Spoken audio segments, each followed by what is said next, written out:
દહેજની vision પ્રોડક્ટ્સમાં આગ લાગી છે. સોલબંડ સળગતા ફાયર ટીમો દોડી આવ્યા હતા. દહેજ જીઆઈડીસીની વિજન પ્રોડક્ટ્સ પ્રાલી કંપનીમાં ગત રોજ વહેલી સવારે આગની ભીષણ ઘટના બનતા સમગ્ર ઔદ્યોગિક વિસ્તારમાં અફરાતફરી મચી ગઈ છે. શરૂઆતમાં બ્લાસ્ટ સાથે આગ લાગી હોવાની વાતે ભારે ચકચાર મચી હતી. ધડાકાનો અવાજ આશરે 7 કિમી દૂર સુધી સંભળાયો હોવાનું જાણવા મળ્યું છે. આગના વિકરાળ સ્વરૂપને પગલે ધુમાડાના ગોટે ગોટા દૂર સુધી દેખાતા ઘટનાની જાણ થતાં 7થી વધુ ફાયર બ્રિગેડની ટીમો તાત્કાલિક ઘટનાસ્થળે પહોંચી હતી.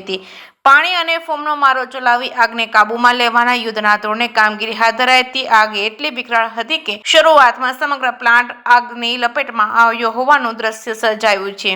વાગરાના મામલતદાર વિરલ વસાવાએ જણાવ્યું છે કે વિઝન પ્રોડક્ટ્સ કંપનીમાં આગની ઘટનાની જાણ થતાં જ ફાયર ફાઇટરો સહિતની તમામ ટીમનો તાત્કાલિક સ્થળ પર જ મોકલવામાં આવી હતી. હાલ પાણી અને ફોમની મદદથી આગ પર કાબૂ મેળવવાની કામગીરી ચાલી રહી છે. રાહતની વાત તો એ છે કે અત્યાર સુધી કોઈ જાનહાની નોંધાઈ નથી. કંપનીના પ્રતિનિધિઓ સાથેની વાતચીત મુજબ તમામ લોકો સુરક્ષિત હોવાનું જાણવા મળ્યું છે. કેસિંગ સાથે કેતન મહેતા, ભરૂચ.